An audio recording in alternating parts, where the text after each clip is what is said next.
Financial Argument. Follow us on YouTube.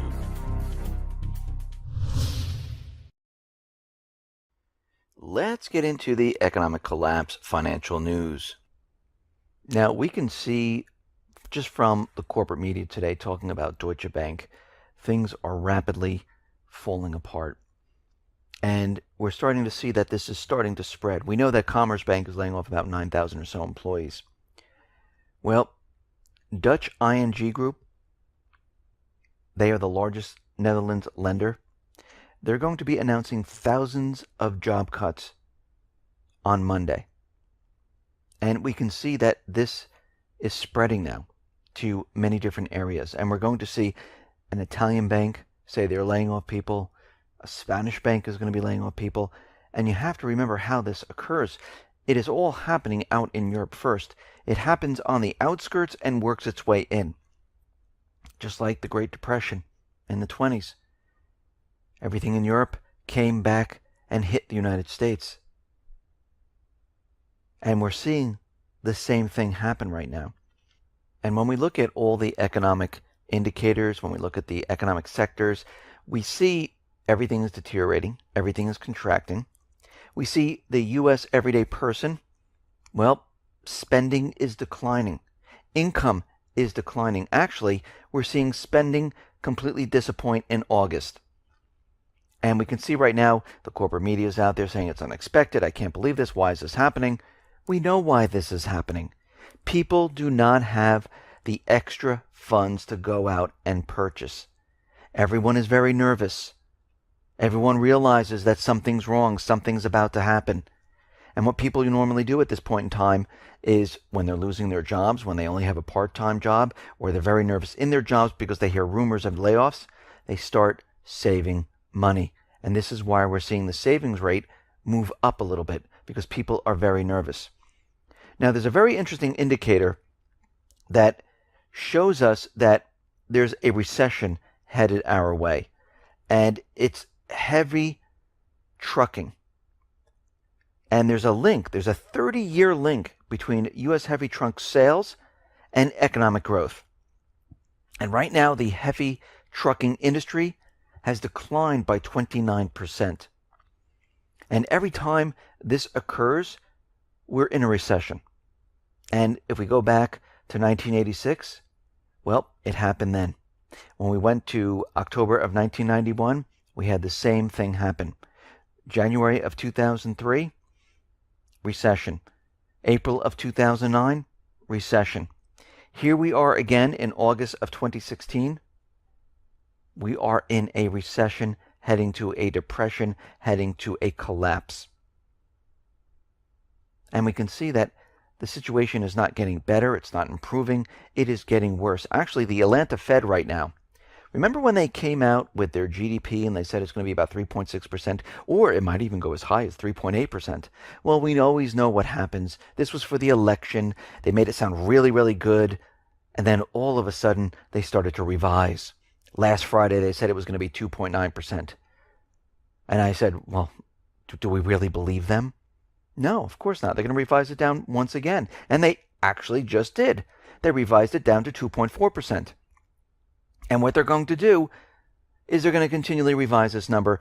Most likely will come in at 1%, 1.2%, maybe 0.9% around that area. And remember, this is the manipulated GDP. If you strip out Obamacare and everything else that they've done to it, we're in negative territory. This economy is rapidly falling apart. And billionaires know this. Now, we understand that the United States, they created the Foreign Account Tax Compliance Act. And this is where all the banks have to come into compliance, and they have to squeal on those people that have funds in their bank. If they're earning money outside of the country and they're putting money in the bank. And people used to go to Switzerland because they knew that they didn't have to worry about Switzerland squealing. Well, they made the deal with the United States, and guess what? They tell the United States who has what in their banking system. But as soon as the United States government put the Foreign Account Tax Compliance Act, FATCA, into power, we see that billionaires said, we're just not going to use the banking system. What's the point anyhow with 0% or negative interest rates? You know what we'll do? Well, the Swiss have secret military bunkers. And billionaires, they're filling them with gold and cash outside of the banking system. Because these private vaults, they are not subject to the FATCA laws. It's outside of the banking system.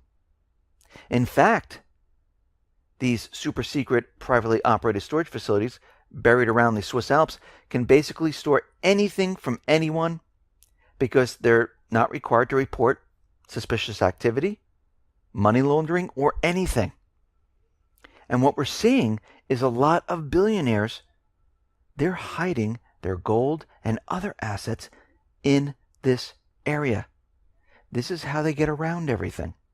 They're not using the banking system. Because in the first half of this year, 1,357 metric tons of gold, worth about 40 billion, were imported into Switzerland. And we can see right now that all of this gold that is being brought in, well, it's being moved into these private vaults. So we can see the elite, they already realize they know how to get around the laws, and this is exactly what they are doing. Now, we know that Deutsche Bank is approaching a catastrophic collapse, and we have to remember that their total derivative exposure exceeds the entire net value of everything in Germany. Not just the government's resources, all private resources as well. In other words, even if the government wanted to bail them out, even if they survive bailing them out, it won't work. It will eventually collapse. The debt exposure from other banks that have purchased debt instruments from Deutsche, well, there's going to be a chain reaction when this thing goes. We'll have a ripple effect or a domino effect throughout the banking system. And it's going to be something that we've never seen before. And we are right at that time period when this is going to happen. We're watching the economic collapse in real time. This is not about going backwards and saying, well, now we understand what happened, just like we do with 2008. Oh, we can see it now. Oh, it's the subprime. We saw Bear Stearns failing. We saw Lehman failing. We saw exactly what Moody's and S&P were doing with the subprime security. Yes, it's much easier to go back in time and point all these things out and realize what happened. But what we're doing right now is we're watching this happen real time as it happens. And of course, the first thing that people do is, I can't believe it. I can't believe this is going to happen.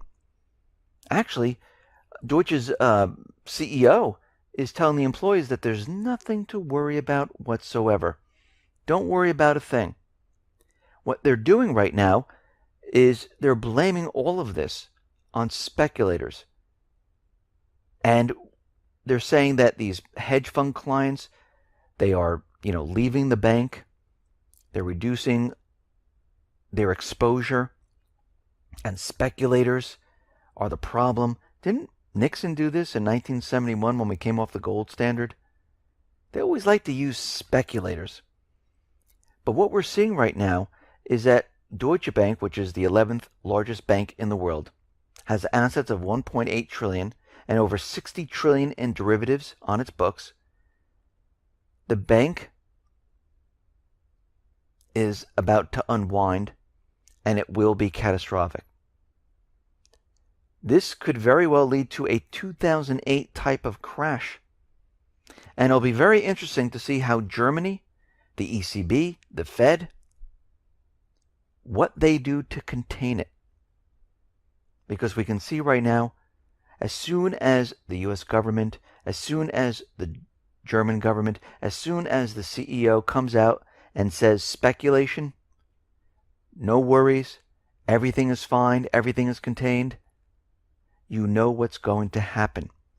You know this is going to come down hard and fast. And it's not going to hit the United States right away. It will take a little while. It will devastate Europe first.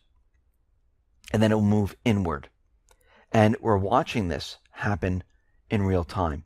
This collapse is beginning.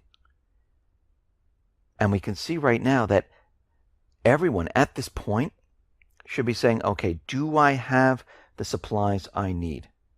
Do I have water, food, gold, cash on hand, a weapon to protect my family, batteries, extra medicine?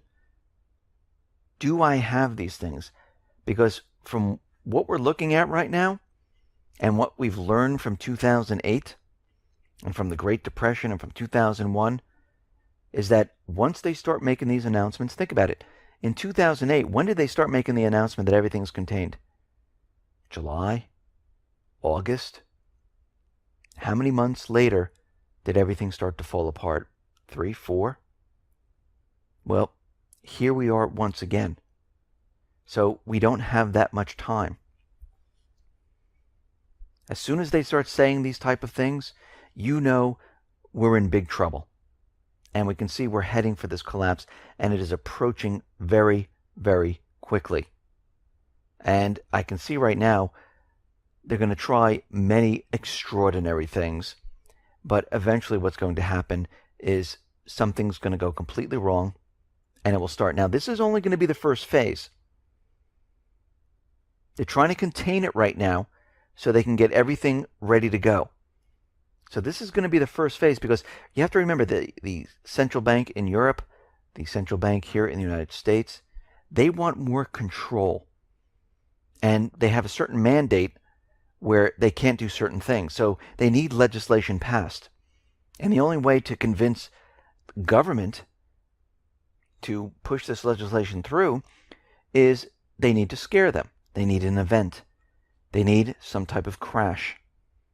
Think about what happened in 2008. When the crash was happening, they were scaring everyone. And Congress did whatever they wanted. They're going to do this once again. Listen, everyone, thanks a lot for listening. Be well, be safe, and especially be prepared. Thanks a lot.